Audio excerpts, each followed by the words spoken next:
dari Ibu Sulaiha, terima kasih katanya infonya dokter. Ya, sama-sama. Wah, ini banyak komentar sekali ya dokter ya. Ini ada dari nama akunnya Rosita, dokter terbaik memang. Oh, terima kasih. Dari si desain, dok, kalau ganglion di tangan apakah harus segera dioperasi? Ganglion di tangan itu biasanya merupakan biasanya itu berasal dari karena dia benjol ya, kita biasanya panggilnya juga tumor ya. Itu biasanya berasal dari kapsul sendi, di mana biasanya di dalamnya itu ada isinya cairan sendi. Kemudian dia terdeposit di tempat tersebut sehingga semakin lama ukurannya semakin membesar. Nah, kapan kita melakukan maksudnya kapan kita pertimbangkan untuk diambil? Apabila terdapat gangguan. Jadi misalnya dengan adanya benjolan tersebut mulai membatasi area gerak, karena biasanya letaknya ganglion itu adalah di sendi. Nah, kalau misalnya dia mulai mengganggu gerak atau menekan saraf di daerah situ, maka dipertimbangkan untuk diambil. Seperti itu. Dari Ibu Shedesai. Seperti itu. Kemudian ada dari nama akunnya FISYK, dok. Dok, aku pernah jatuh saat main basket menimbulkan benjolan di dengkul. Sudah pernah diobservasi spesialis penyakit dalam, infonya selama gerak dan tidak nyeri, abaikan. Yang ingin ditanyakan, pada kondisi seperti apa benjolan ini harus diberi perhatian khusus? Sampai itu yang saya belum maksudnya apakah sampai sekarang tuh benjolannya masih ada atau enggak ya? Kalau misalnya kira-kira masih ada dan membatasi gerak ya, karena di lutut ya, menurut saya kan mobilitas, terus kemudian penyangga tubuh kita yang paling tinggi bebannya itu kan lutut. Jadi sebaiknya menurut saya perlu dievaluasi itu benjolannya berasal dari mana. Bisa saja itu misalnya memar atau gumpalan darah di situ. Nah, itu mungkin selama tidak mengganggu dia nanti akan bisa resolusi atau mengempes sendiri. Tapi kalau misalnya semakin bertambah justru malah semakin nyeri, terus kemudian membatasi gerak, nah itu dipertimbangkan untuk periksa, mungkin lebih lanjut ke dokter spesialis ini ya, bedah tulang untuk dievaluasi lebih lanjut. Demikian G. Kemudian ada dari Dea Zakia, dokter. Ya. Pertanyaannya, dokter, saya ingin bertanya. Ayah saya punya benjolan yang diameternya lebih besar dari bola pingpong. Tidak ada rasa sakit, hanya seperti daging menonjol bulat. Dan sudah ada sejak lahir. Orang-orang biasa menyebutnya uci-uci. Nah, tidak apa dok jika tidak diperiksakan? Nah, ini masalahnya kurang lengkap ya, lokasinya di mana, sehingga saya tidak bisa membayangkan terus kemudian kira-kira itu apa ya. Tapi menurut saya kalau misalnya itu ya, jadi yang persepsinya harus sama dulu ya. Jadi ada yang bilang uci-uci, ada yang bilang tumor, ada yang bilang kanker. Makanya kembali dari etiologi awal bahwa benjolan yang abnormal secara anatomis itu dia dikatakan sebagai tumor. Kalau misalnya ada kelainan bawaan, terus kemudian dia menimbulkan gejala berupa benjolan, yaitu kita sebut sebagai tumor juga. Tetapi kita harus cari tumor itu atau berupa kelainan bawaan itu apa. Kalau disebutkan dari pertanyaan yang tadi itu bahwa itu kelainannya sejak lahir ya, kemungkinan itu adalah kelainan bawaan. Nah, apalagi kok ukurannya sebesar itu ya, mungkin kalau menurut saya perlu ya untuk dievaluasi lebih lanjut kalau memang kelainan bawaan itu asalnya dari mana dan itu mengganggu atau tidak, begitu. Baik, demikian Ibu Dea. Kemudian mengingatkan kembali untuk teman-teman yang ingin bertanya, dan ternyata cukup banyak dokter yang bertanya dokter. Ada juga dari Ibu Sulaiha. Terima kasih. Ya, terima kasih Ibu Sulaiha. Melanjutkan pertanyaan berikutnya ada dari Anggi Ade. Ibu Anggi Ade, dok, apa yang membedakan benjolan kanker dan non kanker? Nah, ini dokter. Ya. Jadi tadi kan saya sempat menyinggung neoplasma ya. Neoplasma itu kan mungkin bahasa medis atau bahasa kedokteran. Kalau orang awam bilangnya kan tumor. Cuma kalau neoplasma itu lebih spesifik ya. Lebih spesifik pada perubahan benjolan karena perubahan struktur sel ya. Benjolan karena itu perubahan dari struktur sel.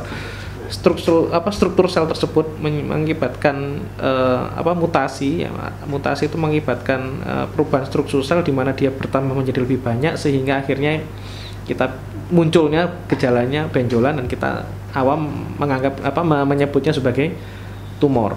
Nah, yang membedakan antara tumor itu ganas atau jinak yang pertama dari karakternya. Kalau misalnya dia itu tumbuhnya cepat ya, misalnya dalam periode yang singkat dia volumenya sudah bertambah besar, terus kemudian juga muncul benjolan lain entah itu di sekitarnya atau itu muncul benjolan di tempat lain.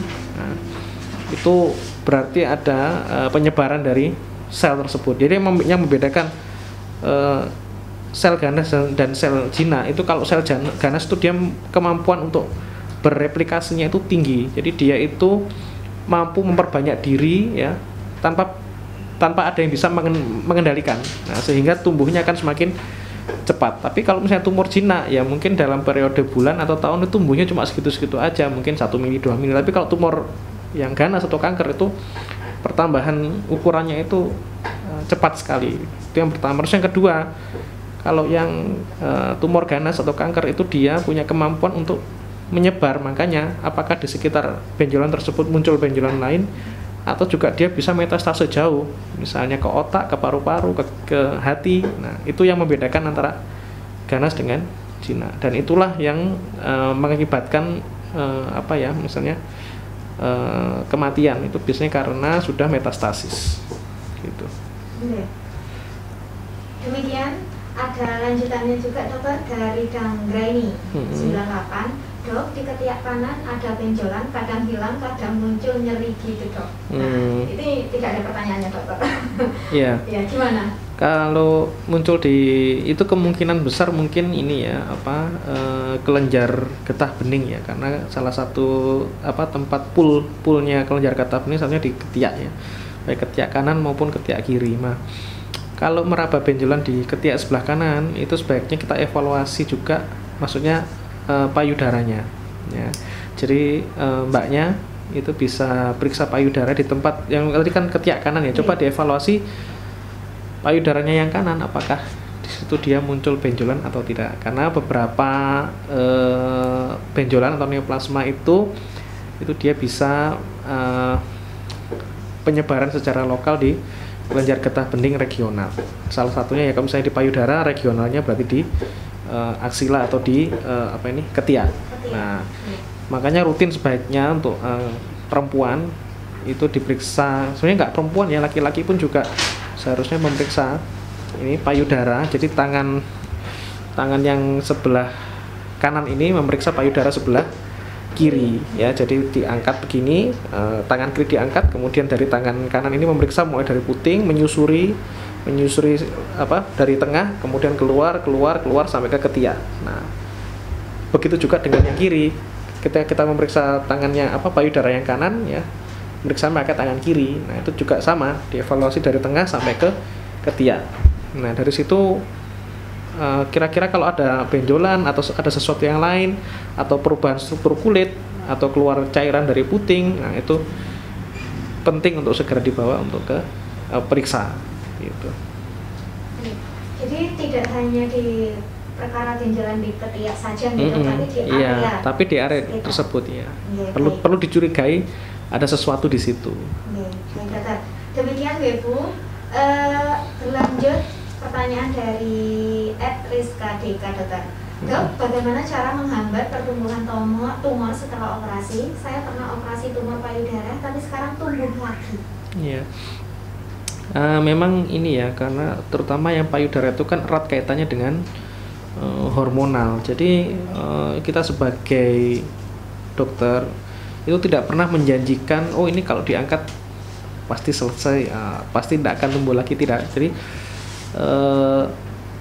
ada resiko bahwa neoplasma atau tumor tersebut meskipun jinak itu tumbuh lagi itu bisa, baik di tempat yang sama maupun di tempat yang berbeda, terutama payudara ya, karena dia kaitannya erat dengan hormonal. Itu untuk alasan itulah makanya sebaiknya benjolan di payudara itu sebaiknya kita angkat untuk kita periksa. Seandainya itu benjolannya itu ganas, kalau kita sudah tahu dari awal, nah kita bisa prepare tindakan yang lebih advance secara dini gitu. Tapi kalau misalnya itu jinak ya sudah selesai, tapi tetap dievaluasi, maksudnya tetap diperiksa yang tadi itu, sadari periksa payudara sendiri itu.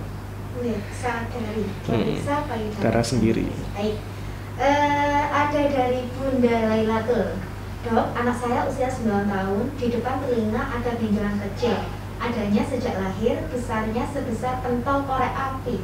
Apakah ini perlu diambil atau dibiarkan saja nih? Oh, saya mungkin ini ya. Jadi itu merupakan salah satu kelainan bawaan. Jadi waktu itu erat kayaknya dengan embriologi. Jadi kita kan sebenarnya ini kan embriologi kan dari belakang ini kan akan tumbuh menutup ke depan. Nah, salah satunya itu ada saluran yang ketika nutup itu mungkin tidak sempurna sehingga menimbulkan seperti benjolan kecil di depan telinga. Itu ada yang benjolan kecil, terus ada yang berupa lubang yang masuk. Menurut saya kalau misalnya itu tidak mengganggu, sebaiknya tidak usah diangkat. Tapi kalau misalnya alasan mengganggu secara kosmetik, ya baru dipertimbangkan. Estetika. Baik, demikian ya Bunda. Ada pertanyaan lanjutan dari Icus KB dokter. Perbedaan benjolan dengan uci-uci, apakah keduanya bisa terus membesar, dokter? Ya, itu tadi ya, kita kembali ke terminologi awal tadi. Uci atau tumor itu kan sama. Jadi tumor itu bisa membesar, baik yang ganas maupun yang jinak itu bisa membesar, tergantung dari mana dia dari dia tumor yang jinak atau tumor yang ganas. Kalau yang tumor yang ganas ya tadi itu dia bisa tumbuh membesar dengan cepat. Nah, terus kalau yang jinak dia mungkin pertumbuhannya lebih lama. Terus kemudian ini dari mana kita tahu itu jinak atau ganas ya? Itu pemeriksaan baku emasnya adalah dengan patologi anatomi. Jadi sampel dari tumor tersebut diambil, kemudian dilihat secara mikroskop, selnya diidentifikasi itu berupa sel yang jinak atau sel ganas.